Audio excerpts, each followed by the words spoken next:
bonsoir. C'est un plaisir pour nous de vous retrouver très nombreux, comme tous les mardis d'ailleurs, pour une nouvelle aventure de votre émission Jeunesse Dorée. Jeunesse Dorée, c'est à la fille de l'excellence Innova, des lettres et des arts, Junior d'Afrique et puis Kiff numérique.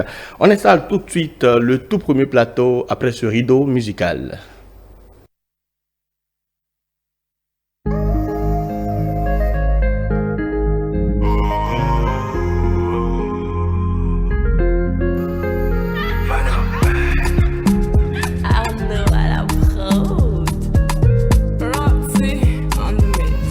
So bana de chocotonyo no de o man. Yo bébé che vivi o mwen.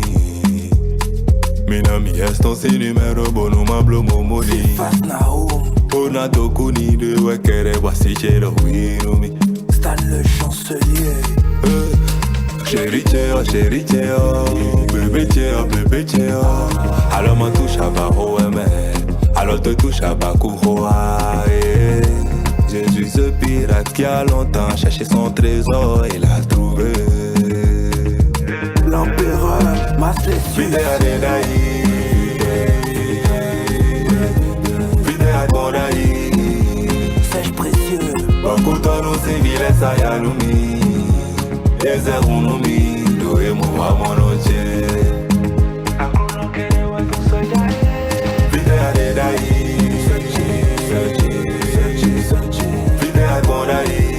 Cédric El Toro. Bakuta no sinjanjula yesa ya domi. Eze unumi, jobo watuwe. Mathias le puissant. Yvon Tu es Loulou. mon humain préféré. Donne-moi de l'amour, je serai ton mendiant préféré. Demande-moi, oui, je serai ton médecin préféré. Câlin, bisous, si c'est amour, ça va te dégoûter. Kevin Ronza et Koyon Service. Tu es mon humain préféré. Donne-moi de l'amour, je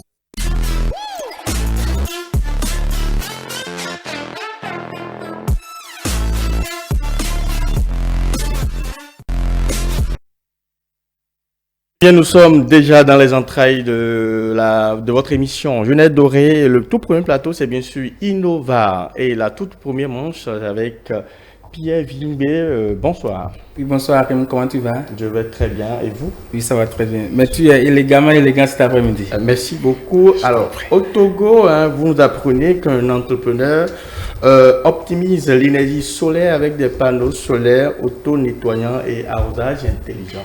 Eh bien, oui, exactement. Je salue les téléspectateurs et les amis de la rubrique Innova. La première manche nous amène, comme vous l'avez si bien dit, au Togo, où Lalé Nadjagou, un jeune innovateur togolais, a conçu un panneau solaire innovant capable de suivre le mouvement du soleil. Cette invention, dotée d'un nettoyeur automatique, reste performante quelles que soient les conditions météorologiques. En Afrique, l'énergie solaire est une ressource précieuse. De plus en plus de ménages adoptent les plaques solaires pour pallier au délestage fréquent. Cependant, ces plaques peuvent se détériorer sous l'effet des intempéries. Et oui, c'est ce constat qui a inspiré Lalé Nadjagou qui a créé des panneaux solaires plus résistants et donc plus efficaces.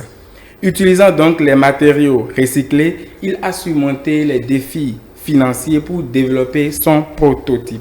Aujourd'hui, en quête de financement pour commercialiser cette innovation à grande échelle. Oui, son invention pourrait aussi transformer l'accès à l'énergie solaire au Togo, où une grande majorité de la population rurale n'a pas accès à l'électricité. Ce sera donc tout, cher Arim, pour la première manche de Innova. Alors, vous avez parlé de panneaux solaires. Y a-t-il une particularité avec les panneaux solaires que nous connaissons déjà Et oui, bon, les panneaux solaires, j'y arrive, avec les mois et les années d'utilisation, se détériorent avec les conditions climatiques. Ce qui est normal. Vu la pluie et autres. Et donc, Lalé Nadjagou à inventer, à créer des panneaux solaires innovants qui résistent aux intempéries. On peut utiliser ça pendant un siècle. Pendant un bon nombre d'années quand même. Alors, merci beaucoup à vous, Pierre Vingbe. Vous allez céder bientôt votre place à l'autre qu'on ne présente plus sur ce plateau. Il s'agit de la belle Nelly Michaï. C'est après ceci. On écoute ceci et on revient. Je serai ton sugar daddy préféré. Voiture, bijoux, si c'est cadeau, ça va te dégoûter. Président, Rasta Koso. Vidéo de Daï, vidéo de Daï. Gislain Aboji. Beaucoup de nos civils, ça y a nomi. Les airs nomi, doré mon roi, mon noche. Mathieu la joie. Vidéo de Daï. Juventus le riche. Momo chéri.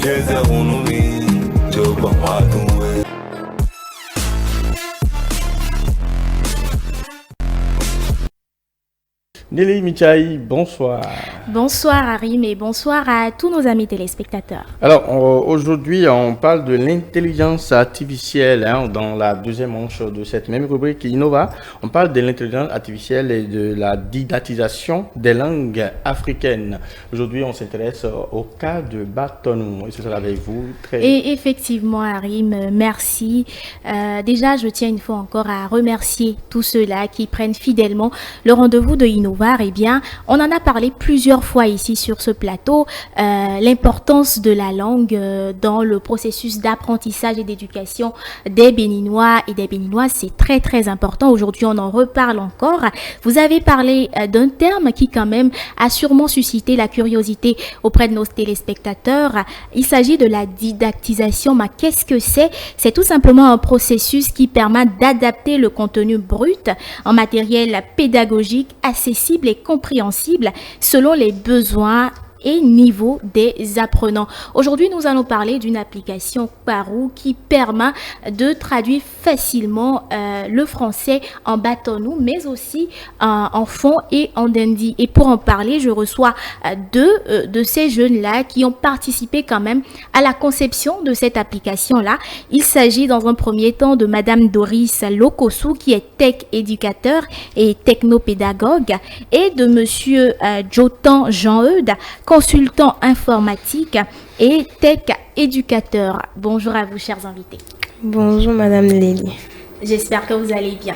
Oui, ça va très bien. Eh bien, merci d'avoir honoré à notre rendez-vous de ce matin. Sur Innova, nous sommes très très curieux et nous aimerions d'abord savoir dans un premier temps pourquoi cette initiative, qu'est-ce qui a suscité en vous le besoin de créer cette application-là. Je vais m'adresser dans un premier temps à Madame Doris Lokosu. Dites-nous tout.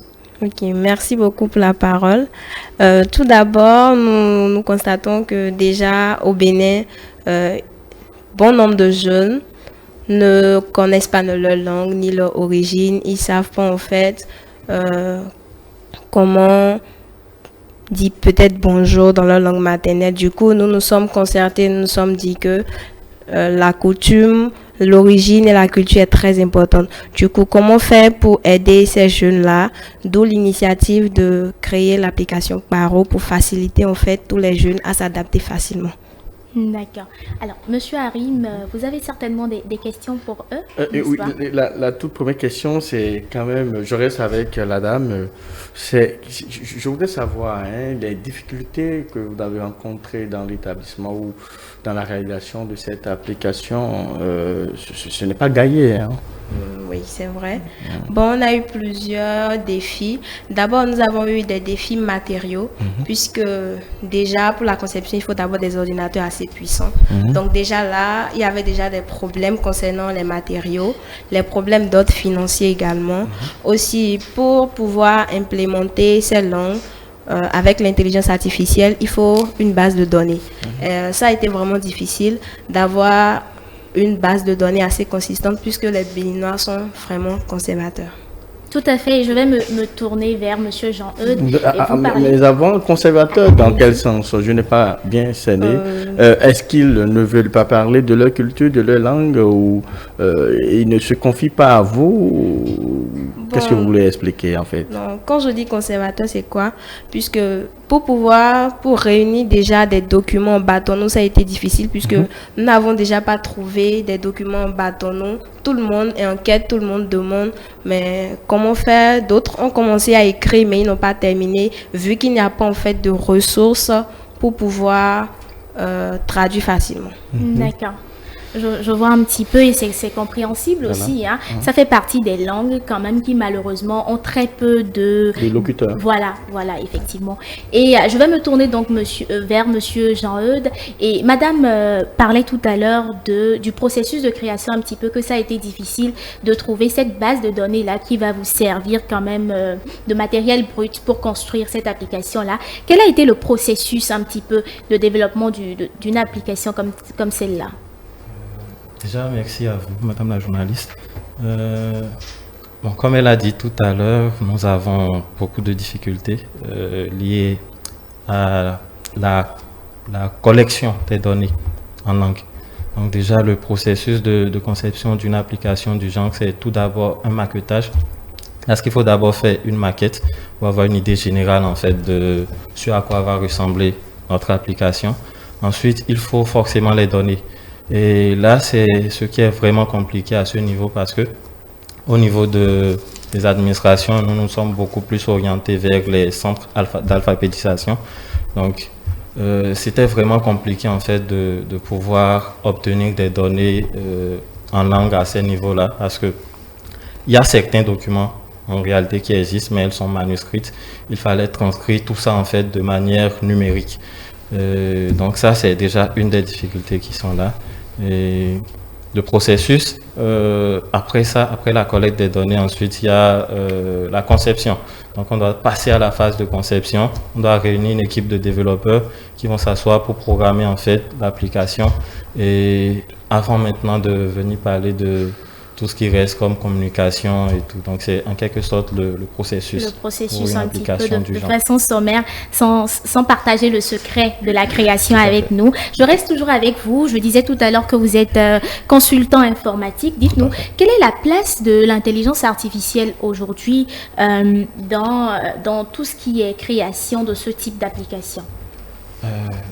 Déjà, vous savez que nous sommes à une étape très avancée du digital, du numérique, et ça se ressent en fait dans tout ce que nous utilisons aujourd'hui, que ce soit les smartphones, les ordinateurs portables et tout. Donc, l'intelligence artificielle est en train de prendre en fait une place très prépondérante, d'accord, dans l'univers numérique. Et ce qui est particulier en fait dans l'implémentation de l'intelligence artificielle dans une application du genre, c'est que l'intelligence artificielle va nous permettre en fait de reproduire de manière humaine les traductions, la locution, et ce qui va permettre à n'importe qui, des gens qui au départ n'avaient en fait aucune notion de ces langues-là, de pouvoir assimiler très facilement. Quand vous prenez par exemple Google Translate, pour ceux qui connaissent, il vous suffit juste de saisir du texte en français, par exemple, vous avez la traduction, pas une traduction littérale, mais une traduction humaine adaptée en fait à l'environnement, aux besoins que vous avez en fait à exprimer. Donc voilà en fait l'impact qu'a l'intelligence artificielle dans ça. Ça va nous permettre de rendre beaucoup plus humaines les traductions, beaucoup plus compréhensibles et beaucoup plus intelligentes. D'accord, merci beaucoup. Avant de passer la parole à Rim, je me permets quand même de m'adresser encore une fois à Madame Lokossou. Dites-nous, quelle est la valeur ajoutée que cette application-là apporte à tout ce paysage-là qui contient quand même suffisamment de jeunes qui mûrissent quotidiennement des idées dans le sens de faciliter l'apprentissage des langues nationales. Dites-nous, quelle est la valeur ajoutée que vous apportez aujourd'hui? L'application facilite l'apprentissage de la langue, en ce sens que je n'ai pas vraiment besoin de quelqu'un pour pouvoir apprendre. Déjà, imaginons que je suis à l'extérieur et que mes parents, mes grands-parents sont au Bénin ici, je ne peux pas me déplacer. Avec cette application, je vais directement, je télécharge, et il y a aussi une reconnaissance vocale qui, lorsque je ne pourrai pas bien prononcer les lettres, les mots, en langue, cette reconnaissance vocale me permet en fait d'écouter la prononciation de chaque mot, de chaque vers, et de là, je saurai comment prononcer tant, comment faire ceci et cela. D'accord. Vous aimeriez ajouter quelque chose, monsieur Jean-Eudes? Bon, je pense qu'elle a globalisé en fait. Et je vais peut-être appuyer en disant que c'est vraiment un apport parce que déjà pour ma petite expérience, j'avais une ferme où il fallait que je discute en fait avec des peuls. Je ne comprenais pas la langue, donc c'était vraiment compliqué. Il fallait en fait aller chercher quelqu'un qui comprenait la langue. Un interprète. Un interprète, voilà, qui comprenait vraiment la langue peul et qui pouvait se charger de traduire. Maintenant, le X, c'est que lui, en traduisant derrière, c'était une transaction. Donc, il rajoutait en fait des frais. Moi, ne comprenant pas, je ne comprenais pas. Donc, ça me faisait déjà un manque. Donc, c'est en fait un des plus de notre application parce que ça va permettre à n'importe qui d'interagir directement avec des autochtones et de discuter directement avec leurs parents parce que la plupart des jeunes aujourd'hui, ils sont beaucoup plus ancrés dans le français. C'est malheureusement le constat. Et ça va leur permettre également de mieux s'enraciner dans leurs origines et de mieux interagir avec leurs parents et tout. Mais malheureusement, vous parlez également le français de façon assidue et autres. Alors, pourquoi avoir choisi quand même d'éditer cette application avec le bâtonneau, le fond et le dindi? Pourquoi pas les autres? On a plusieurs langues au Bénin, par exemple. Déjà, merci pour votre question. C'est vraiment une question très importante. Nous avons voulu prioriser en fait les langues du Nord Bénin. Parce que jusqu'à ce jour, en fait, ce sont des langues qui sont vraiment, je dirais, minimisées en quelque sorte. Actuellement, je crois, il y a la langue fond qui est disponible sur Google Translate. Il y a peu. Mais il est très rare, en fait, de voir des gens vraiment implémenter des données depuis le Nord Bénin. Alors que le Nord Bénin est assez vaste, il y a une assez grande communauté. Et aujourd'hui, ce sont des zones vraiment, quand on prend par exemple l'agriculture, l'élevage, ce sont des zones à ne pas négliger en fait dans ces secteurs-là.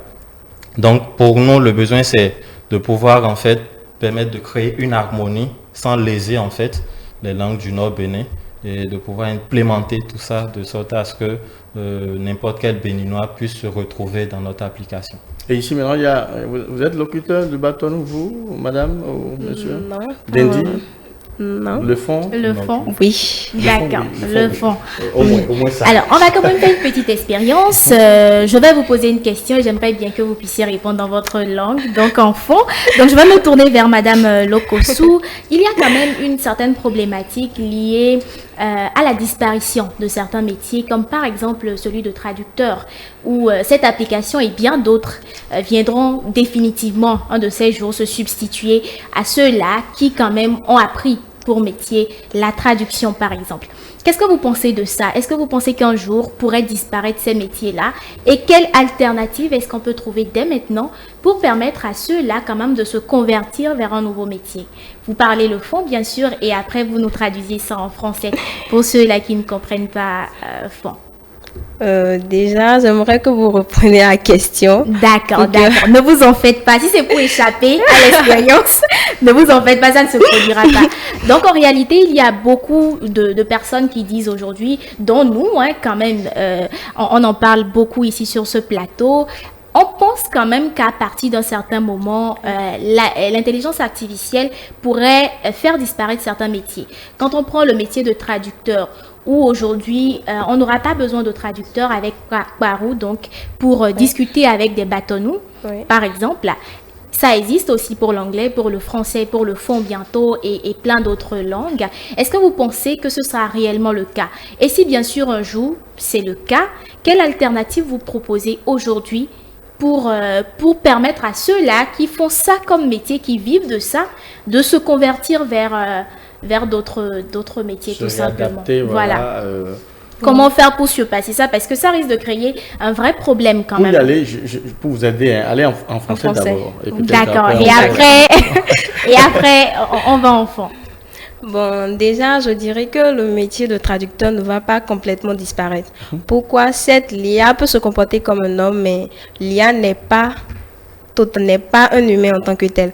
Donc, même dans les traductions, il y aura forcément une petite insuffisance, un petit truc où on va pas comprendre et qu'on va se référer peut-être au traducteur, demander, bon, est-ce que ce que cette application vient de me dire, est-ce que c'est juste, est-ce que c'est bon?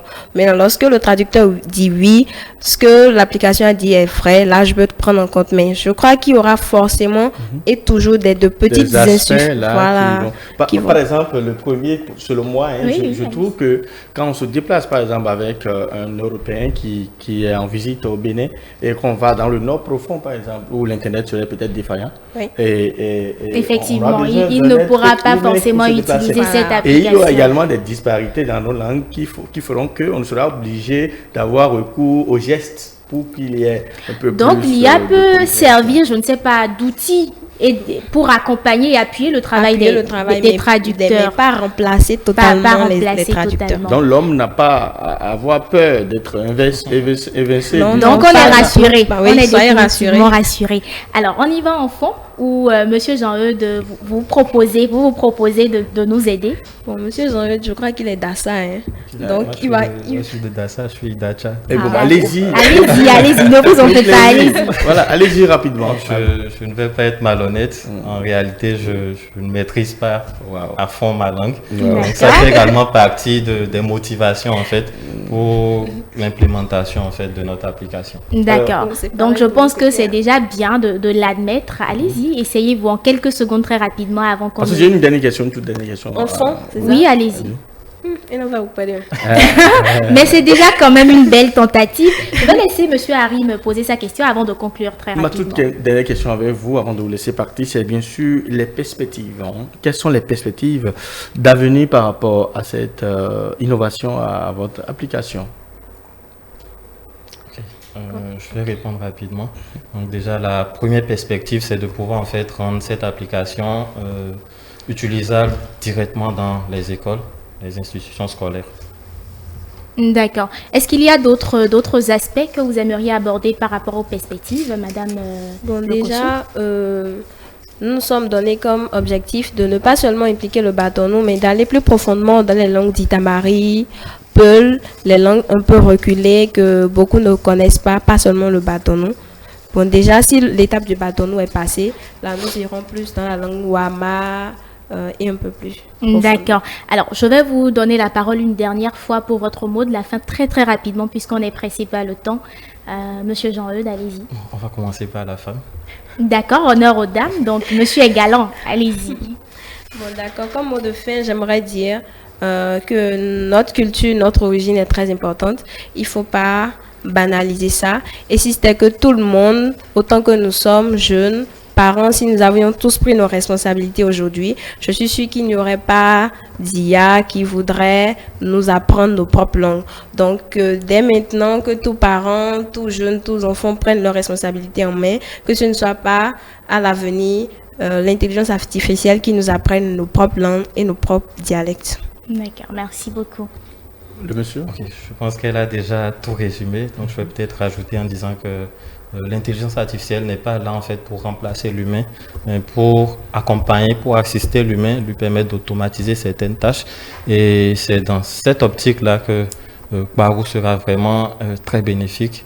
Et nous visons en fait à le rendre vraiment accessible et gratuit pour tous. Merci beaucoup, chers invités. Eh bien, ce fut un plaisir pour moi de vous recevoir tout simplement. Aujourd'hui, nous avons parlé de l'intelligence artificielle au service de la langue batonou et nous nous sommes accentués un petit peu plus sur une application mobile qui révolutionne un petit peu les échanges culturels. Il s'agit tout simplement de Barou et j'ai reçu pour en parler deux charmants invités, Doris Lokosu, tech éducateur et technopédagogue, et monsieur Jotan Jean-Eudes, consultant informatique et tech éducateur. Merci beaucoup de nous avoir suivis. Innovar, c'est fini, ma jeunesse dorée continue, tout simplement. Alors, ça va continuer de plus belle. Et dites-moi, Nelly, vous aimez les tatouages par hasard? Alors là, pas du tout. Pas du tout. Vous n'aimez pas les tatouages? Pas du tout, pas du tout. J'ai toujours eu peur des cancers de peau, donc non, d'accord. Là, pas du tout. Tenez-vous tranquille, le tatouage dont je vous parle ici, C'est un recueil de poèmes. Ah d'accord. Là, je vais apprécier, c'est sûr. Livraison littéraire de Guy Rondayi qu'on reçoit sur le plateau qui suit. C'est bien sûr des lettres et des arts avec Ibrahim Adamou.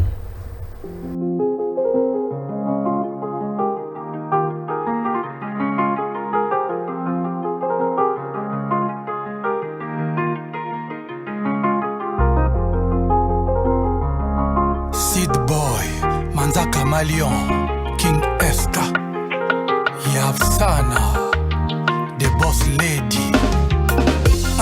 Atababa Nelly Mokili 1000 fois. Je te choisirai toujours à chaque fois. Ayema Kiyoko Zala Mama Yabana. Motema Nange Betaki quand je t'ai vu. Afsana Boss Lady of Minama World. Sid Boy, tu connais ma faiblesse. Afsana, Oyebi que Nalela yo. Na, King Eska, Sid Boy. Je me battrai toujours pour toi. Malgré Manza Kamaliona. Motema Nanga Neanyo. Inisana gauche à droite. Afsana, Wamba. Afsana, to the left, to the right. Afsana, to shuke to pande. I love you, Afsana. I need you, Afsana. I love you, Sid Boy. I need you, Sid Boy. I love you, Afsana, mama banananga. Afsana, bulingo nanga. Chikana memelo, breakfast na mbeto. Afsana, wewe ni malaika. Bébé t'es la meilleure, maman. Mina kupenda sana, Afsana. Je remercie le ciel, merci Nzambe. Afsana nos bénédictions pour Nanga. King Eska, Sid Boy. Je me battrai toujours pour toi. Malgré Manza Kamaliona.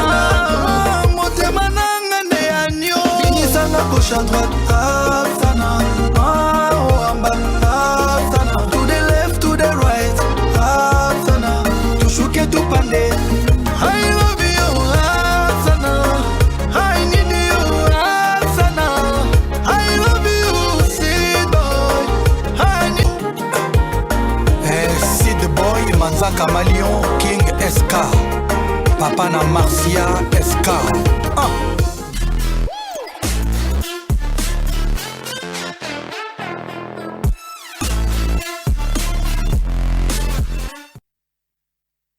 Des lettres et des arts, c'est tout de suite. Et maintenant, aujourd'hui, on parle de tatouage d'un mois.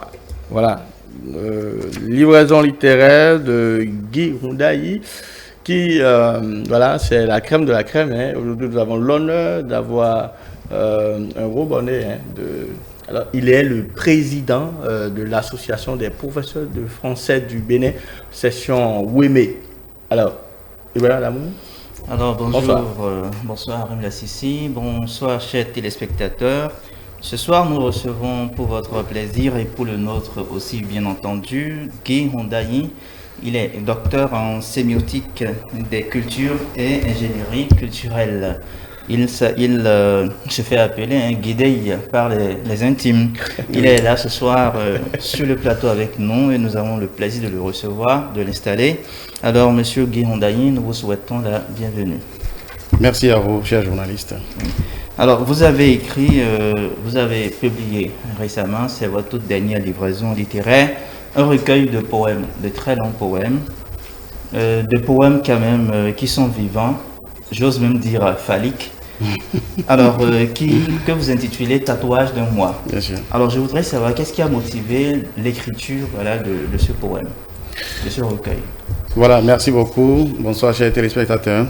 Je pense que c'est la première fois que je viens dans ce studio et je voudrais remercier les promoteurs, remercier tous ceux qui travaillent dans cette maison-là et souhaiter que ce que vous faites puisse impacter positivement. Pour revenir à la question, je dois dire que le projet d'écriture de tatouage remonte en 2003. J'étais encore à l'université, au département des sciences du langage et de la communication, où nous avions créé la compagnie Gankeke, la compagnie des arts et culture Gankeke, qui avait pour ambition de valoriser le patrimoine, de défendre le patrimoine culturel béninois.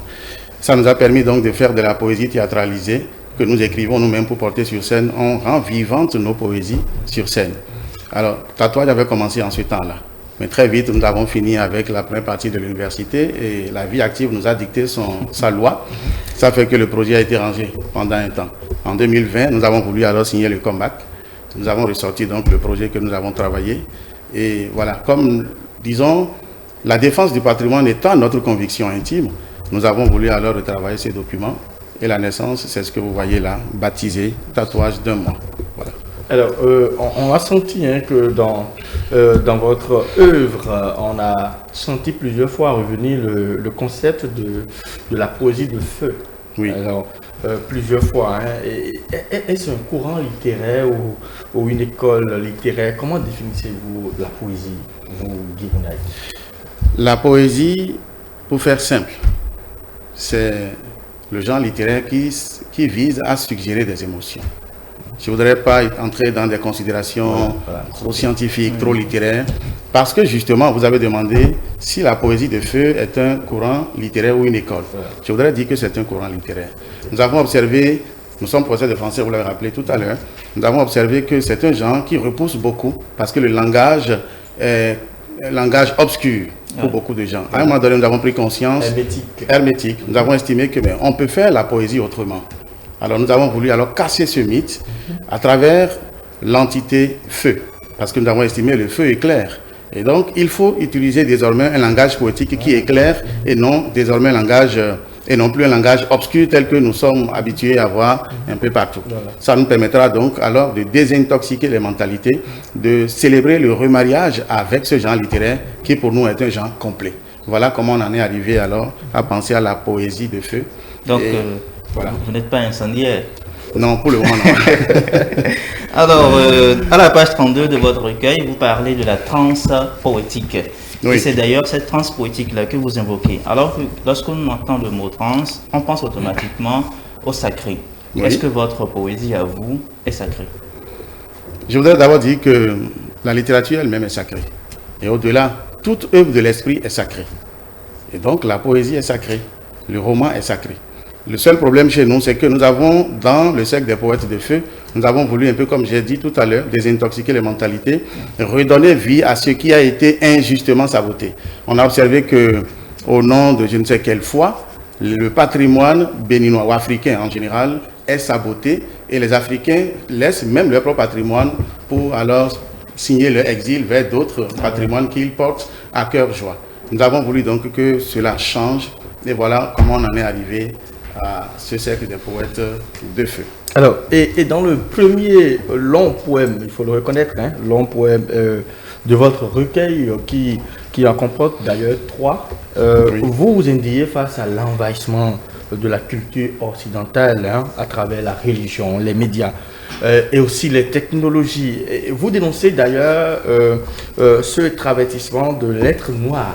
Mais quand on voit la facilité avec laquelle, la rapidité avec laquelle l'homme noir arrive à copier l'homme blanc, à prendre l'homme blanc pour modèle, est-ce que votre combat n'est pas venu un peu tard ou ce n'est pas vain, par exemple? Wow. Non, pas du tout, pas du tout. Je voudrais que l'on comprenne que sur le chemin de la restauration de l'identité, aucun combat n'est vain. Aucun combat n'est vain. C'est vrai, on observe aujourd'hui que l'Africain s'occidentalise un peu trop vite. Oui. Bien, on peut comprendre. Le fait est que nous avons bu un peu de travers le concept de la globalisation. Parce que la globalisation signifie que chacun apporte au rendez-vous de l'universel ce qu'il a de spécifiquement culturel. Mais boire de travers, ça ne va pas créer un malaise. Mais c'est du malaise que nous observons. On constate que nous laissons ce qui nous est cher et on préfère alors être avec ce qui vient de l'ailleurs. Voilà. Et c'est là justement que nous disons, nous devons faire l'effort de désintoxiquer les mentalités. Il n'y a rien de plus cher que ce que nous avons à offrir au monde. Nous devons pouvoir trouver la formule d'amener au rendez-vous de l'universel ce que nous avons. On ne veut pas dire de vivre en autarcie, on n'a jamais dit ça. Bien sûr, on peut célébrer l'ouverture. Mais avant d'aller à l'ouverture, il faut d'abord avoir quelque chose de soi, avant d'ajouter pour l'autre. L'Africain est le seul qui aujourd'hui fait l'effort de rejeter systématiquement tout de lui pour adopter. Finalement, nous n'avons plus d'identité et c'est ce que nous combattons aujourd'hui. Voilà. À la page 45 de votre recueil, ils lisent les Écritures à l'envers, ainsi craignent-ils en ton sein maternel de boire le feu des enfers. Et puis à la page suivante, nous avons « Reviens, fils perdu de l'Afrique, reviens à ton vaudou ». Alors, je voudrais savoir, qu'est-ce qui a fait, d'accord? Qu'est-ce qui a fait qu'à un moment donné, l'être noir s'est senti obligé d'aller vers les religions qu'on appelle les religions importées et de délaisser ses propres croyances, ses propres coutumes? Il faut dire que le débat à ce niveau est très sérieux. Je voudrais juste prendre deux aspects. Vous savez, lorsque moi je prends du recul et j'observe comment les Africains abandonnent leur propre identité pour aller vers ce qui vient de l'ailleurs, on peut dire que l'erreur est à deux niveaux. Il y a que on ne parle du vaudou, par exemple, on ne parle pas du vaudou. Les gens ne savent du vaudou que ce qu'ils voient faire. Mais derrière la pratique, il y a beaucoup d'autres choses qu'il faut faire. Pendant que vous optez pour le silence, d'autres parlent de ce qu'ils font et même de ce qu'ils ne sont pas capables de faire. Tout à fait. Lorsque vous entendez 1000 fois un mensonge, vous risquez de le prendre pour la vérité. Mais ce n'est pas la vérité. Ça, c'est la première erreur. La deuxième erreur, c'est la confiscation de la parole. On n'a pas libéré la parole. Alors que chez les autres, la parole est libérée. Les jeunes n'ont pas accès à un certain nombre de choses, de sorte que lorsqu'ils glanent ou bien ils attrapent un pan de la vérité, ils pensent que c'est toute la vérité. Et chacun s'érige en dignitaire. C'est pourquoi dans chaque quartier, il y a des dignitaires, il y a même plus de... Il y a des hauts dignitaires aussi. Il y a des hauts dignitaires. Mais là, justement, il faudra travailler à restructurer le vaudou. On doit restructurer le vaudou de sorte que lorsqu'on dit que quelqu'un est Rounon, on demande à la superstructure, on doit savoir exactement le localiser. Mais aujourd'hui, chacun se proclame vaudou, c'est des vaudous non autoproclamés aujourd'hui. Et c'est justement là la déviance. C'est vrai qu'avec la sensibilité du vaudou, le choix n'est pas mauvais. Mais dans le contexte actuel, le choix n'est plus vraiment le meilleur choix. C'est-à-dire le choix du silence, parce que cela permettait aussi de contenir certaines déviances. Que de tout dire, on ne veut pas tout dire à une jeunesse, parce que selon l'éducation, l'école africaine, il faut atteindre un niveau de maturité avant d'accéder à un certain nombre d'informations. Mais avec la civilisation de l'image, ça devient un peu plus inquiétant. Je devrais même ajouter que beaucoup de jeunes aujourd'hui, influencés par les médias, par la civilisation de l'image, comme je disais tout à l'heure, vont vers les religions importées en quête du beau. En quête du beau. Vous voyez tel que vous êtes habillé là. Quand on dit que vous êtes pasteur, tout le monde va aimer ça. C'est justement ça. Alors que la façon dont on pratique... Je n'en suis pas un. Heureusement, la façon dont on fait la pratique du vaudou, ça répugne certains jeunes qui veulent de l'esthétique. Les sacrifices. On fait le beau, mais on laisse le beau. C'est-à-dire beau esthétique cette fois-ci. Il faudra corriger ça. Vous allez voir que les jeunes vont revenir alors à leur vaudou. Encore que l'Africain ne revient pas au vaudou. Le vaudou est déjà on y reviendra. Je rappelle pour ceux qui viennent de nous rejoindre que nous ne sommes pas avec un dignitaire. Nous sommes avec Guy Ounahi qui est docteur et il est président de l'Association des professeurs du français du Bénin, section Wémé. Alors, on continue aux pages 51-52. J'espère que vous avez prévu une question où on va demander au docteur de nous donner lecture d'un passage. Voilà, c'est que vous avez prévu ça. Donc, aux pages 51-52, on lit. On peut sentir l'homme noir car il est le tatouage inaltérable de son âme. Est-ce qu'on ne douterait pas de la véracité de vos propos si l'on considère qu'il y a des moins chrétiens et musulmans fervents, par exemple? Bon, je ne refuse pas que l'on doute de ce que je dis. Voilà. C'est un droit, parce qu'il faut douter pour savoir.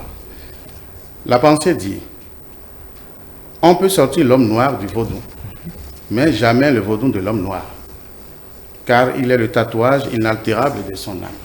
C'est un peu ce que je commençais à dire tout à l'heure. Voilà. Vous savez, on peut considérer le vaudou à plusieurs titres. On peut considérer le vaudou comme un couvent de vaudou. On peut sortir évidemment l'Africain d'un couvent de vaudou. Il était peut-être Sakpatassi, il était Dansi et tout ça là, et au nom de l'évangélisation, on l'a récupéré. On l'a sorti du vaudou. Oui. Mais ce qu'on ne peut pas sortir de lui, c'est le vaudou lui-même. Parce que le vaudou est un mode de pensée. C'est une forme de vie, c'est une philosophie de l'existence de l'Africain. On ne peut pas débarrasser l'Africain de cela. Je vais raconter une petite anecdote. J'étais avec un ami dont la foi ne fait aucune faille. du moins ce qu'il affiche. La foi en Christ. La foi en Christ, bien sûr. Ça ne souffre d'aucun soupçon. Je lui rends visite un jour, mais pour y aller, j'avais quelques difficultés en chemin. Et en discutant, il me dit, mais tu as croisé quel pied avant de sortir? Vous savez, chez nous, quand on veut sortir, selon le pied que vous croisez, c'est peut-être le pied du bonheur ou le pied du malheur. Mais le propos lui a échappé. J'ai dit, mais dis donc tu crois que quand on croise un pied, ça peut alors affecter le déplacement? Il dit, mais oui. J'ai dit, mais alors, ça veut dire que ça, c'est le vaudou. Le vaudou est en toi. C'est exactement ça. Donc, on ne peut pas sortir l'Africain, on ne peut pas sortir le vaudou de l'Africain, mais bien sûr, on fait l'effort de le sortir du vaudou, mais le vaudou le poursuit. Bien, dans votre recueil, vous traitez quand même de toutes les problématiques qui sont liées à la question du vaudou, à la question des croyances africaines. Et ce qu'on remarque aujourd'hui, et ce qui est d'ailleurs très médiatisé, quand on parle de vaudou, ce qui fait que le vaudou est vu de façon néfaste, c'est l'usage de cette puissance-là que le vaudou a de façon négative par les cybercriminels, par ceux-là qui font des rituels avec du sang humain. Et vous dites ici à la page 47, il y en a qui vendent au bon marché les vaudous robots de leur coffre pour du sang animal substituer le sang humain dans l'acte adoratoire de la matière. Plus loin, vous allez dire que le vaudou ne tue pas.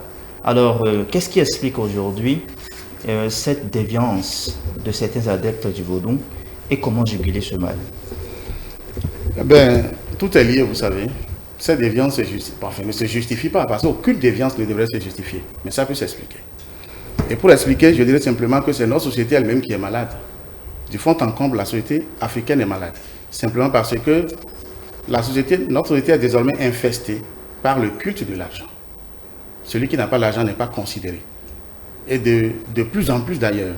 La jeunesse qui en a après l'argent, qui court après l'argent, et on lui propose des raccourcis, il va vers des raccourcis. Parce que ça devient un marché gagnant-gagnant, en termes bien sûr numéraires, où le Bokono dit je gagne ceci, toi tu gagnes cela.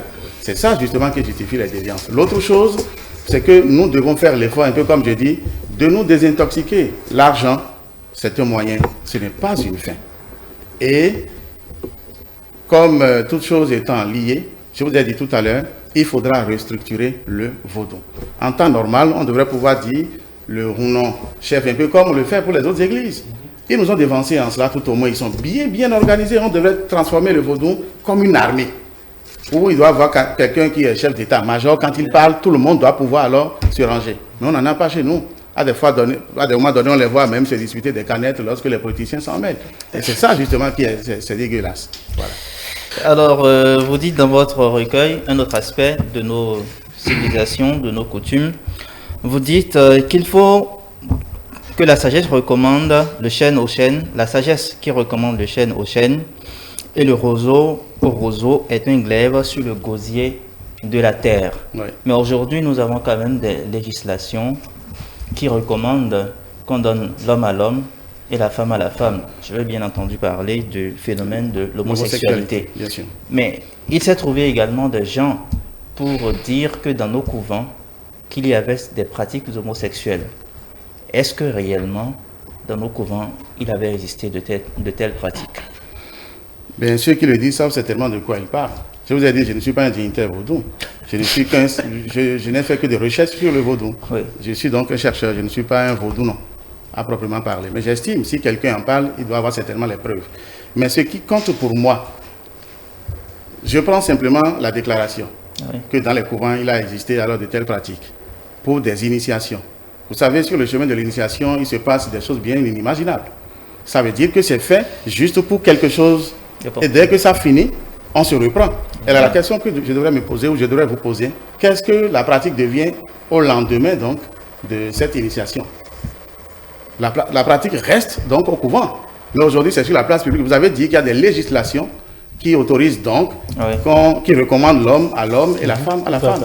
Donc, on ne peut pas prendre ça pour modèle. Vous savez, le vaudou est un culte de la nature, par la nature et pour la nature. Les animaux autour de nous, la nature nous donne, les animaux nous donnent des leçons de socialisation. Vous n'avez jamais vu un animal mâle grimper un autre mâle?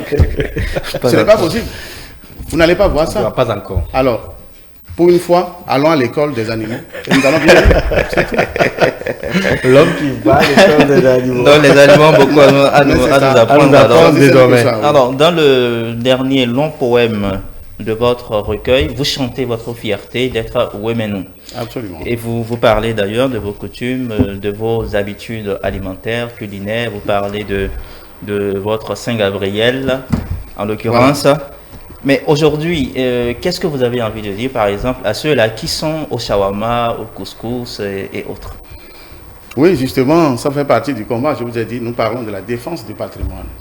Vous savez, lorsqu'on prend un homme debout, il y a 3 critères qui le définissent vraiment du point de vue culturel. Il y a la langue qu'il parle, il y a ce qu'il met sur son corps, donc l'habillement, et ce qu'il mange. Et quand on prend l'Africain, chacun a commencé par nous sur le plateau. On parle quelle langue là maintenant? Le français. Bon, heureusement, moi je suis encore, moi ce que j'ai apporté pour l'occasion, ça reflète alors l'Africain. Voilà. Mais vous êtes des Français pur sang là. Mais l'apparence est trompeuse. Heureusement que l'apparence est trompeuse à ce niveau-là. Non, c'est juste pour dire. C'est juste pour dire. Il n'y a que l'Africain qui cultive ce qu'il ne consomme pas et consomme ce qu'il ne cultive pas. Et c'est dangereux. C'est très dangereux. Donc nous autres, nous avons estimé que nos aïeux ont vécu ici, ont bien vécu dignement avant de partir. Ils ont mangé. Ce qu'ils ont mangé, ils nous ont laissé, nous sommes venus, nous avons vu. Pourquoi ne pas s'intéresser à ça? Pourquoi ne pas valoriser ça? Je ne dis pas de ne pas consommer ce qui vient de l'ailleurs. Je ne dis pas ça. Mais je dis simplement, à côté de ce qui vient de l'ailleurs, consommons au moins local. Vous savez, quelques Africains qui choisissent de le faire, ils le font même pour moi avec un peu de maladresse. Lorsque vous allez dans les restos africains, on dit, quelles sont les spécialités? On dit qu'on appelle ça sauce graine. Voilà. Mais pourquoi? Il faut dire des ondes, c'est tout. Est-ce que pizza, on ne peut pas dire pizza en français? Du néologisme. Shawarma, on peut dire ça en français, non? Pourquoi ceux-là ne le disent pas dans la langue d'autrui? Et il n'y a que les Africains qui cherchent à tout dire dans la langue du blanc. Ils disent même gari, ils disent farine. Pourtant, ce n'est pas la même chose. Ce n'est pas la même chose. Je pense que à force de parler, ça va rester. Nous devons continuer d'en parler. Et c'est pourquoi je disais à l'entame de l'émission qu'il n'y a pas de vain combat sur le chemin de la restauration de l'identité culturelle. Voilà. Alors, on a constaté également que dans votre écriture, vous avez fait fi, d'accord, de la ponctuation. Oui. Il n'y a pas de majuscule non plus. Vos poèmes sont également longs, très longs. Et ça rappelle quand même le cahier de Retour au pays natal de Césaire.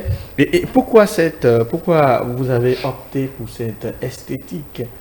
C'est toujours le courant littéraire de la poésie de feu qui continue?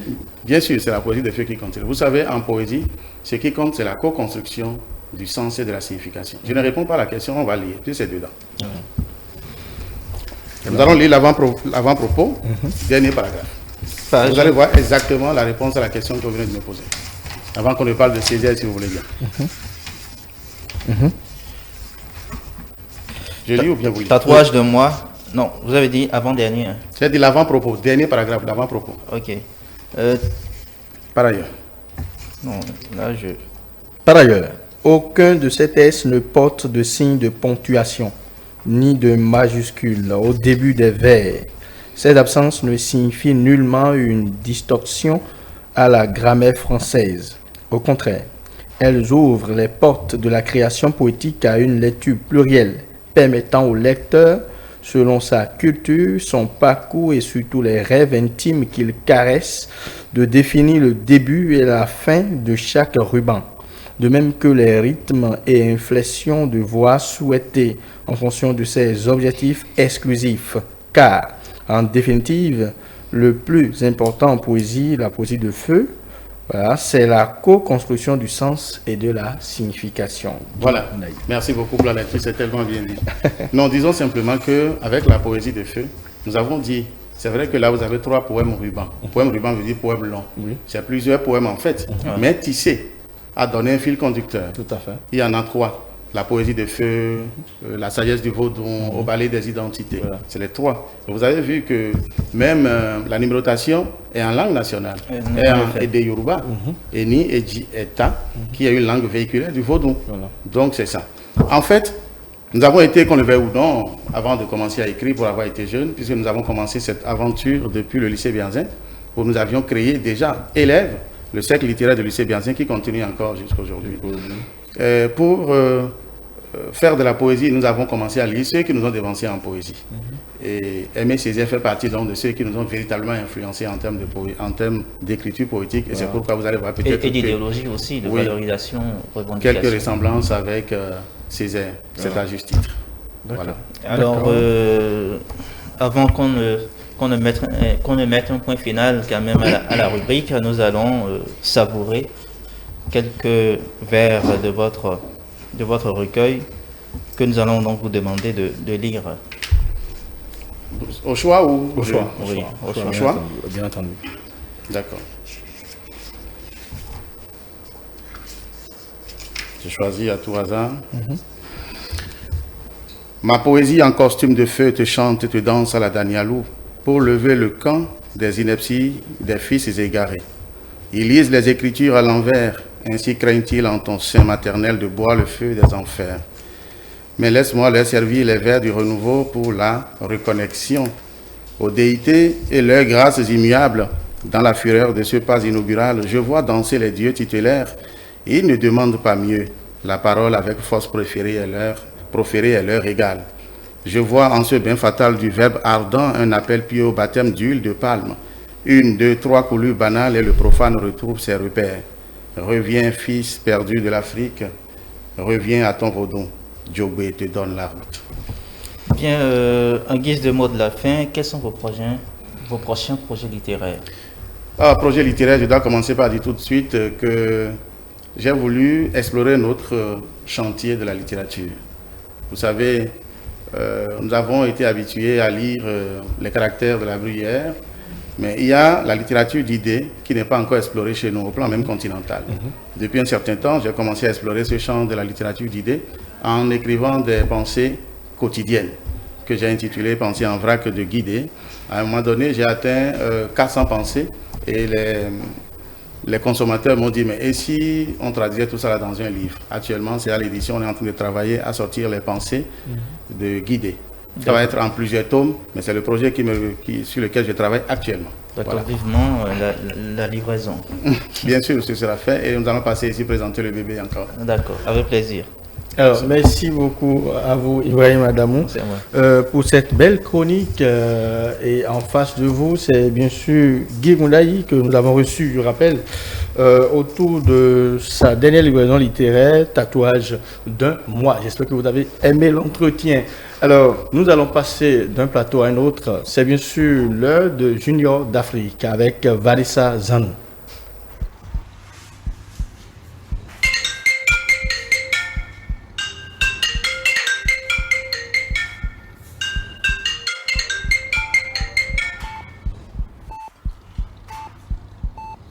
Ton mari te trompe. Tu dois venir.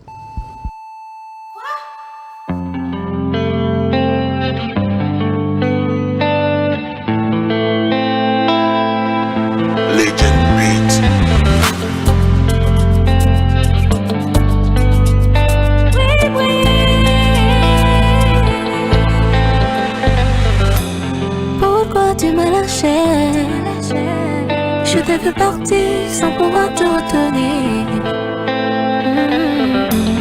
Oui, pour toi c'est de passer. Pour t'oublier, on m'a dit de te remplacer. Entre nous c'était du lova. Tu m'as promis mettre la bague au doigt. Every time tu disais lova, je te promets de sortir du sofa. Entre nous c'était du lova. Et tu m'as promis de me mettre la bague au doigt. Every time tu disais lova, je te promets de te sortir du sofa.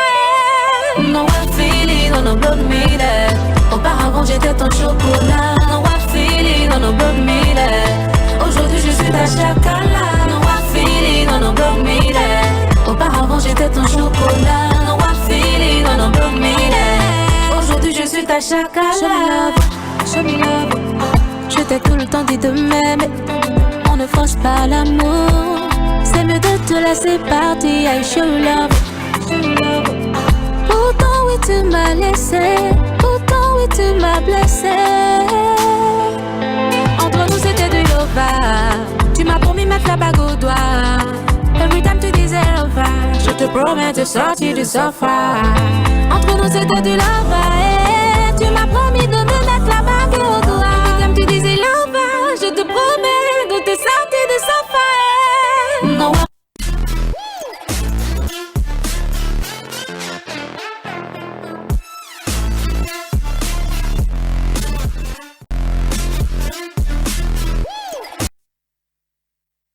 Eh bien, aujourd'hui, on parle sur Junior d'Afrique. On va parler de période de vacances entre relaxation et stimulation intellectuelle avec Vanessa Zanou. Mais avant, voilà, je vous salue déjà. Bonsoir, Vous Harry. allez bien? Je vais super bien. Vous avez beaucoup de soleil dans votre vie, je remarque. Bien sûr. Ça va? Ça va. Alors, aujourd'hui, tout de suite, on y va avec la avec le bulletin. Bien sûr. Le bulletin des informations éducatives. Et déjà, bonsoir chers téléspectateurs. Nous allons démarrer ce bulletin par l'appel à candidature au projet Entrepreneurs en Lumière.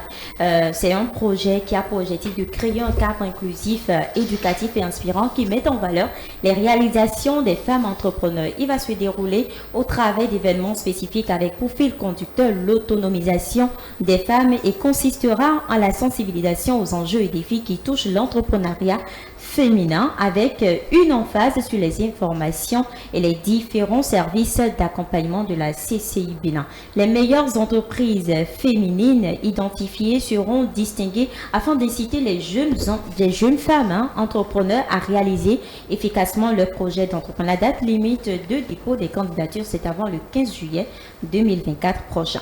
Et puis on parle des écoles maternelles publiques qui souffrent depuis des années de la pénurie d'animateurs et d'animatrices. À cet effet, des aspirants au métier d'enseignement de la maternelle inscrits dans la base de données mais non déployés se sont confiés à nos collègues du journal Éducation. Il ressort que ces derniers demandent au gouvernement de jeter un coup d'œil à leur endroit au titre de la prochaine rentrée scolaire 2024-2025. Au plan international, les candidatures 2024 pour le programme Social and Inclusive Business Camp sont ouvertes, mises en œuvre par l'Agence française de développement FT. Le Social and Inclusive Business Camp est un programme d'accélération et de renforcement des capacités des entrepreneurs innovants et à impact social ou environnemental en Afrique. La formation cible en particulier les entrepreneurs, femmes francophones et anglophones. Il faut dire également que pour être éligibles, les candidats doivent être à la tête d'une entreprise établie dans au moins un pays africain qui existe depuis au moins 3 ans, qui a un modèle économique qui se base sur une activité tout au parti commercial avec une mission sociale ou environnementale. Ces formations sont accessibles en anglais et en français et sont gratuites pour toutes les participantes. La date limite des candidatures est fixée au 22 août prochain. Alors, merci beaucoup à vous, Vanessa, pour ce bulletin bien riche que fournit. Donc, pénurie dans le domaine de l'éducation au niveau de la maternelle. Les animateurs ont quel problème à ce niveau? Quel est le souci? Vous avez compris? Pas vraiment, mais à ce qui paraît, après leur déploiement, ils sont restés à la maison, d'autres qui ne sont plus en exercice de fonction et qui entraînent beaucoup de difficultés à leur niveau. Alors que le besoin est sur le terrain. Est sur le terrain. Voilà. J'espère que nos autorités vont quand même pallier à ces difficultés et besoins sur le terrain pour le rayonnement de notre éducation nationale. Alors, toujours avec vous, on passe à la deuxième manche, l'entretien.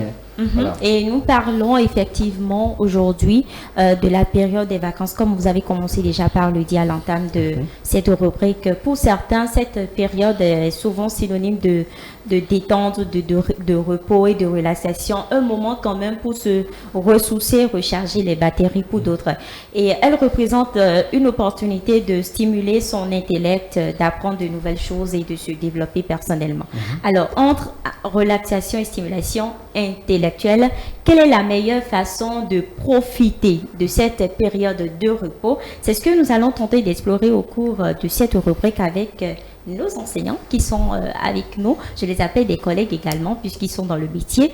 Caliste Tonsi et Anzimat Orican. Bonsoir à vous. Bonsoir Vanessa. J'espère que vous allez bien. Super, oui, et chez toi? Ça va, je vais super bien. Pour rayonner par ici.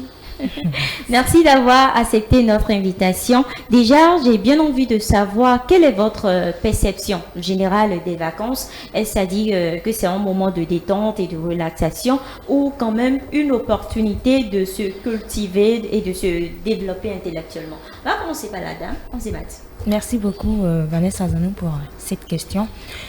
Pour ma part, je pense que les moments de vacances sont d'abord pour se reposer, pour se débarrasser des moments intenses des cours, des apprentissages, si je peux le dire ainsi.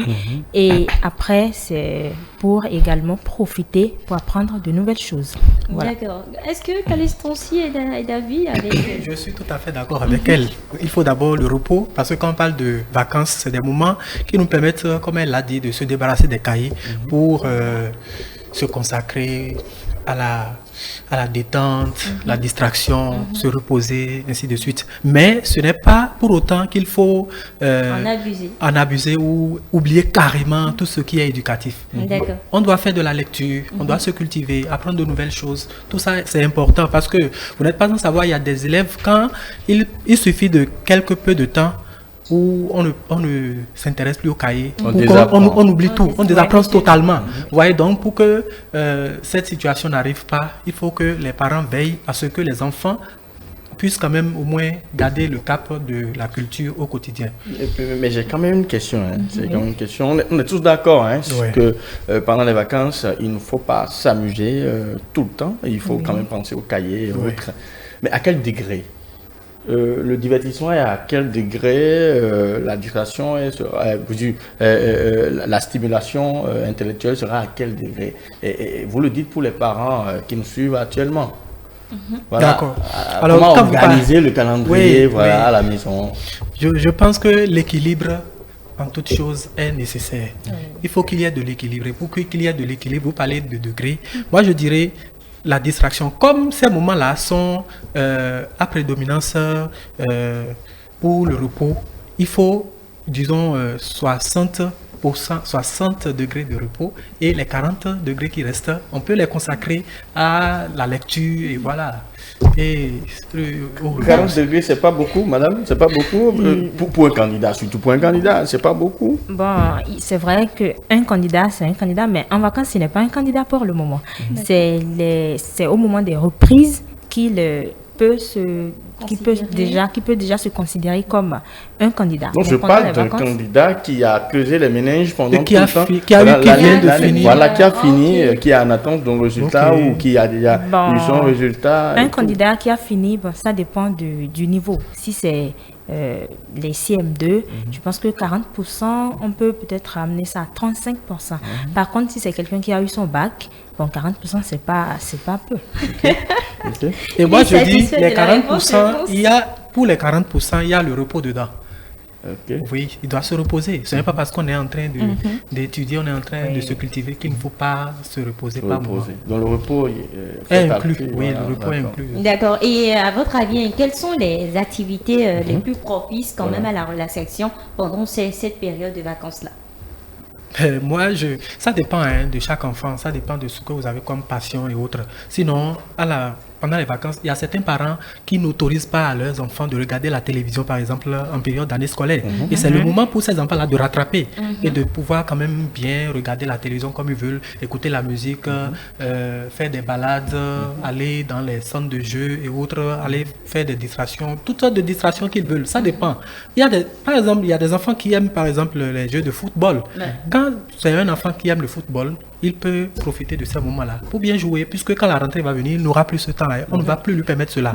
Voilà. Ok, d'accord. On s'est mis au Rican. Je pense que Caliste Tonsi a commencé par le dire tout à l'heure dans son intervention par rapport aux apprenants qui, à force de se reposer, vont désapprendre. Déjà, à votre avis, quels sont les avantages et les inconvénients de la relaxation intense pendant cette période-là?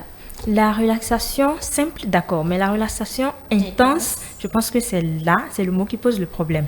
C'est les vacances. On est quand même libre de prendre notre temps, de se reposer, de faire toute autre chose, mis à part les cahiers et les cours stricts pendant les moments de l'année scolaire. Voilà. Maintenant, relaxation intense, intense, ce que je peux déjà appeler inconvénient, c'est l'oubli. Parce que quand les enfants, on prend déjà les exemples de congés, juste des congés de 2 semaines, les enfants reviennent presque avec la tête vide, si je peux le dire ainsi. Maintenant, on parle des vacances qui vont durer déjà 2 mois. Donc, si les enfants ne font pas d'efforts pour apprendre, ne serait-ce que 40%, comme on a commencé à le dire, et je pense qu'ils vont revenir l'année prochaine, l'année qui va suivre, avec un niveau totalement plus formaté, bas. voilà. Plus que ce qu'ils avaient avant. Du coup, il faut vraiment modérer, il faut vraiment équilibrer et les relaxations et les moments d'apprendre également. Toujours avec vous, Oui. quel type d'activité ou projet intellectuel recommanderiez-vous à ceux qui souhaitent quand même se stimuler pendant ces vacances-là? Bon, moi, je recommanderais aux enfants peut-être de s'approprier aux activités de la cuisine, par exemple, parce que pendant les moments d'école, ils n'ont pas certainement le temps de cuisiner avec les parents et tout. La cuisine, les sports, peut-être, pourquoi pas des nouveaux trucs comme les karatés, tout ce qui est activité. Il faudrait que les parents aussi aient les moyens de les inscrire. Hein, oui, pour le n'oublions karaté. pas, parce que tout ce dont on est en train de parler actuellement, sans les moyens, c'est que c'est pas faisable. Donc, il y a la cuisine, pourquoi pas l'agriculture et les activités de peinture également, le sport et voilà.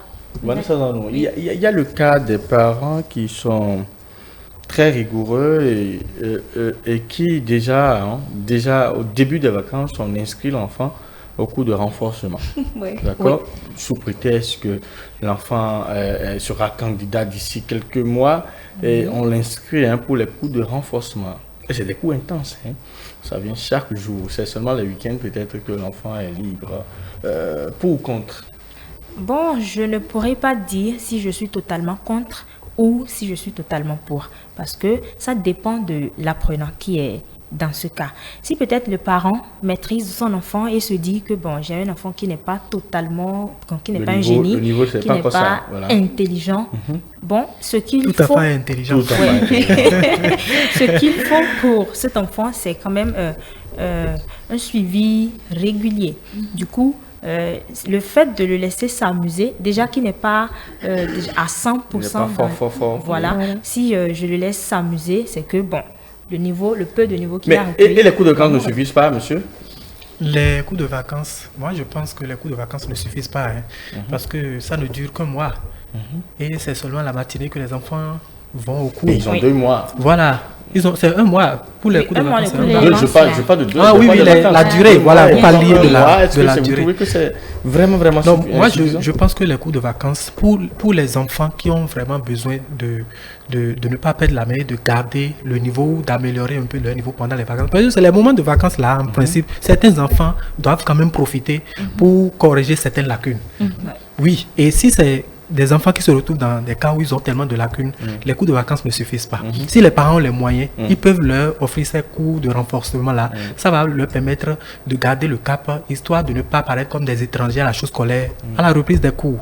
Et les parents doivent veiller aussi à ce qu'ils fassent beaucoup de lecture. Parce que la lecture, ça aide beaucoup les enfants. Les enfants qui lisent beaucoup, ce sont les enfants qui évitent certaines fautes, certaines erreurs et autres. Voilà. Donc, il faut équilibrer les choses. Et moi, je conseille beaucoup plus la lecture. C'est sûr qu'on va revenir sur ce débat très prochainement. Alors, comment trouver un équilibre entre relaxation et la stimulation intellectuelle pendant les vacances? Bon, la stimulation intellectuelle, c'est déjà les vacances. Les enfants, ils sont plus ou moins free. Donc, si ils doivent s'amuser tout le temps, ça ne va vraiment pas aider les enfants. Du coup, moi, je proposerais de... peut-être du lundi au vendredi, on laisse les samedis et dimanches parce que c'est déjà le week-end. Donc du lundi au vendredi, au moins 3 jours sur ces 5 pour apprendre un nouveau truc et les 2 autres jours pour s'amuser. C'est Spécialiste aux écoutes. Bon, moi je pense dans une journée, on a la matinée, on a l'après-midi. Tout à fait. Ouais. Ce qui est souvent conseillé dans la matinée, il faut faire un peu de lecture, il faut apprendre parce que la mémoire est vraiment fraîche en ce moment. Mais quand arrive le moment de soleil là, il faut se reposer. Vous voyez, dans l'après-midi, les enfants vont s'amuser un peu et déjà à partir de 17h, ils peuvent encore renouer avec la lecture ou essayer d'apprendre quelque chose. Si par exemple c'est un enfant qui a des lacunes en anglais, les moments de vacances, il peut profiter aussi pour corriger ce défaut-là et améliorer son niveau en anglais. D'accord. Je pense qu'on est au terme de cette discussion, mais on va faire un dernier tour de table. Et cette fois-ci, vous allez regarder dans la caméra et donner quelques conseils à ces apprenants-là pour mieux organiser ces vacances, en plus déjà de ce que vous venez de dire tout à l'heure. Bon, pour ma part, je dirais, chers apprenants, je vous propose de quand même savoir s'organiser. C'est vrai, c'est pas facile de s'organiser déjà avec les grands, mais les enfants aussi, avec l'aide des parents, il faut s'organiser, ne pas utiliser toute la journée ou toute la semaine pour s'amuser. Voilà. Merci. Moi, je vais demander aux parents, s'ils en ont la possibilité, de permettre à leurs enfants de changer de lait. Ils peuvent les envoyer en vacances, juste même si c'est pendant 2 semaines, avant qu'ils ne reviennent encore. Puisque le fait de changer de lait, ça contribue quand même à l'équilibre émotionnel de l'enfant. L'enfant qui est en vacances doit faire beaucoup de lecture. Moi, je ne demande pas plus que ça. Ça, c'est moi. Merci beaucoup, Caliste Tonsi. Merci, Onzimat Orekan. Période de vacances entre relaxation et stimulation intellectuelle. Il est important de prendre en compte les différentes recommandations de nos personnes ressources. Cela y va de votre intérêt, chers apprenants. Merci de nous avoir suivis et puis à vendredi, à mardi prochain. Certainement, vous avez un programme très important le vendredi et bon, vous devez prendre de l'argent chez quelqu'un le vendredi et c'est important. Alors ici, on va passer à la dernière ligne droite de cette émission, c'est bien sûr Kiff numérique avec Maurice Notonji et Sonia Diakba.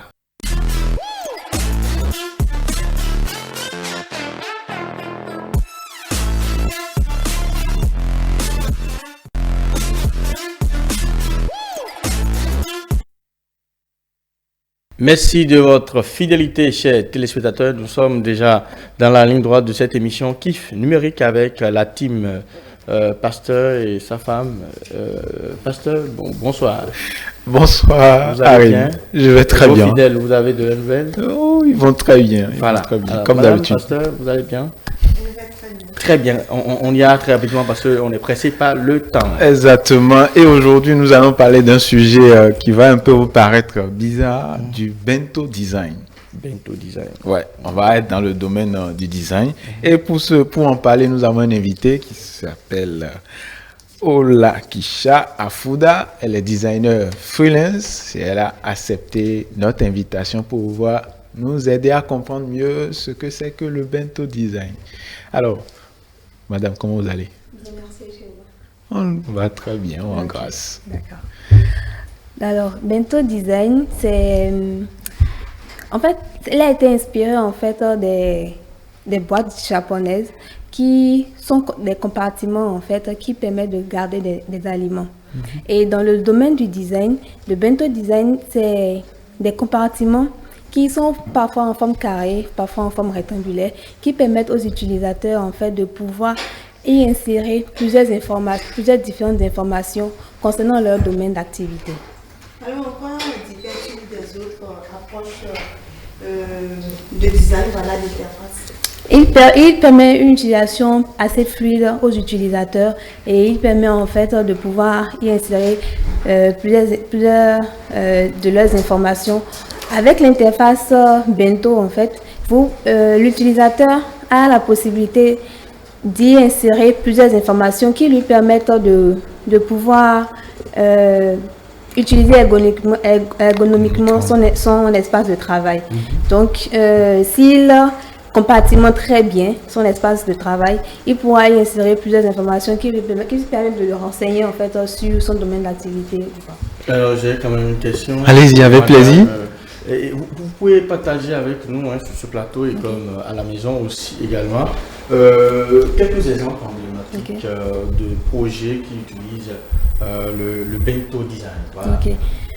Personnellement, moi j'utilise une plateforme qui s'appelle bento.me qui permet aux designers freelance de pouvoir renseigner sur leur portfolio, leurs réseaux sociaux, les informations, même un lien via votre numéro WhatsApp également, vous pouvez le renseigner directement, et même les informations personnelles à vous. qui permettent aux clients ou à n'importe quel utilisateur de pouvoir avoir accès à tout ce que vous faites. Il y a également Stopify, Apple et puis Netflix également qui utilise également le Bento Design comme application. Alors, et il y a forcément des outils ou logiciels que vous pouvez recommander ici maintenant pour créer des interfaces en Bento Design. C'est ça, Bento.me. Voilà. Oui, c'est une plateforme. Déjà ce que vous utilisez. Oui, voilà. Bento.me, qui est une plateforme qui vous permet, toute personne peut l'utiliser. En dehors de cela, il peut y avoir d'autres. Par exemple, si on prend Photoshop, on prend les Figma, si on prend par exemple Illustrator, est-ce qu'on peut les utiliser aussi pour faire du Bento Design? Non, avec les applications là, non. De ce que je sais, pas pour le moment. Juste, c'est des trucs qui peuvent être utilisés en ligne. C'est de ce que je peux partager pour le moment. Alors, je ne sais pas si la technique nous permet, il y a des illustrations qui peuvent afficher pour que les téléspectateurs qui nous suivent puissent voir un peu de quoi on parle. Bon, voilà, ça c'est les plats japonais Bento dont le Bento Design est tiré. Maintenant, on a quelques exemples de Bento Design exactement qui sont affichés actuellement à l'écran. Souvent, Apple également, dont on vous avait parlé, utilise le Bento Design pour présenter ses produits. Donc, voilà un peu. Alors, quels sont les avantages? Vous avez déjà commencé à citer en termes d'ergonomie, en termes de facilité pour pouvoir offrir une meilleure lecture des informations. Est-ce qu'il y a encore d'autres avantages qu'on peut avoir avec le Bento Design? Il y a la navigation assez simple, il y a la simplicité, il y a les informations, le flux d'informations qu'on peut insérer.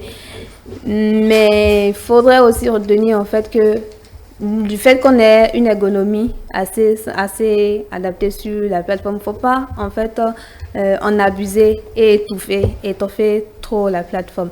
Donc il y a la simplicité, il y a la navigation assez fluide en fait. Et il y a le design également qui attire, qui permet aux utilisateurs de pouvoir mieux, on va parler ici un peu de communication aussi, qui permet de mieux communiquer également sur eux-mêmes. Ah oui, effectivement. Allez-y. Quels sont les sites qui bénéficient plus de l'approche de Bento Design? Les sites comme site, bon, il y a Bento.me dont je parlais. Je crois Netflix c'est une application. Bon, Bento, c'est le seul que je connaisse pour le moment que j'utilise, qui est Bento.me. C'est le nom qui est le plus approché au... Alors, la question en fait, c'est de savoir, si on prend les sites web de façon générale, est-ce qu'il y a des secteurs d'activité dans lesquels le Bento Design a plus d'intérêt que d'autres, par exemple? Est-ce que, par exemple, dans le domaine de l'enseignement, si on prend les sites e-commerce, est-ce que le Bento Design a plus d'intérêt dans ces secteurs-là que d'autres? Ok. Bon, on a les secteurs peut-être du design graphique, le e-wings qui l'utilise également. On peut aussi parler en fait de ceux qui ont une approche assez étroitement avec ceux qui ont une approche avec le design également. Tous ceux qui sont en rapport avec le design peuvent l'utiliser. Ok. Vous avez parlé dans vos explications de la couleur, en fait des couleurs et tout. Est-ce que, alors, ce qu'on nous aimerait savoir, comment le Bento Design influence la hiérarchie visuelle? Parce qu'on sait que dans le design, les couleurs, on ne les utilise pas au hasard. Maintenant, si on a envie d'appliquer l'approche Bento Design, comment les couleurs se présentent en ce moment à ce niveau-là? Il faut savoir que utiliser les couleurs, c'est bien, ça permet d'avoir une interface assez attrayante, mais il ne faut pas aussi en abuser. En fonction de votre secteur d'activité, vous savez quelle couleur utiliser et utiliser aussi des couleurs qui sont attrayantes et qui ne sont pas trop tape à l'œil aussi pour permettre une hiérarchie claire et fluide de votre interface. Priorisez peut-être le blanc et en fonction de... Si vous avez une identité aussi, vous pouvez utiliser cette couleur-là pour votre interface. pour les questions de couleurs, tout à l'heure, vous étiez en train de dire quelles sont les couleurs à éviter. Et est-ce qu'à part ça, il y a d'autres erreurs voilà, qu'il faut éviter dans la création comment on appelle le design de Oui, c'est ça l'idée en fait. Faut pas, vu l'interface ergonomique, en fait, faut pas mettre trop d'informations parce qu'on aura tendance en fait à vouloir tout mettre en même temps. Ça ne permettra pas aux utilisateurs de pouvoir bien l'utiliser. Donc, éviter le flux d'informations, de mettre beaucoup plus d'informations. Pour clore cet entretien, pour un designer qui a envie vraiment d'appliquer cette tendance-là dans ses travaux, quelles sont les compétences qu'il doit développer pour pouvoir exceller? En termes de compétences, quelles sont les... Est-ce qu'il y a des compétences particulières qu'il doit développer s'il a envie d'utiliser le bento design particulièrement? Est-ce qu'au-delà des compétences qu'on connaît pour les graphistes ou les designers, est-ce qu'il doit développer d'autres compétences particulières pour pouvoir appliquer le bento design ou exceller, si on peut le dire aussi? Il doit quand même avoir un peu de l'inspiration également. Il doit pouvoir savoir coordonner ses travaux, avoir une hiérarchie bien précise, puisque sur le bento design, il faut savoir quelles sont les informations précises qu'on veut y mettre pour ne pas trop... Oui, allez-y. Pour ne pas trop étoffer et mélanger sa plateforme. Ok, super. Merci beaucoup. Merci d'avoir accepté notre invitation. Je crois que ce sera tout pour Kiff Numérique. Harim, on vous laisse le plateau de Jeunesse Dorée. Merci à vous, Sonia Diakwa et Maurice Nontonji, pour cette belle chronique. Même si vous êtes resté un peu sur votre soif. On l'accepte. Merci beaucoup à vous, madame. On va kiffer la prochaine fois. Rentrez bien. Mesdames, messieurs, vous aurez compris, c'est bien sûr la fin de cette émission. Déjà, la fin de cette émission. On dit merci à vous tous qui étiez restés avec nous jusqu'à l'heure-ci. Merci également à Nassau Oignon et à toute son équipe pour tout ce qu'ils font pour cette émission de Jeunesse Dorée. On va se retrouver mardi prochain si Dieu le veut. Ciao, ciao.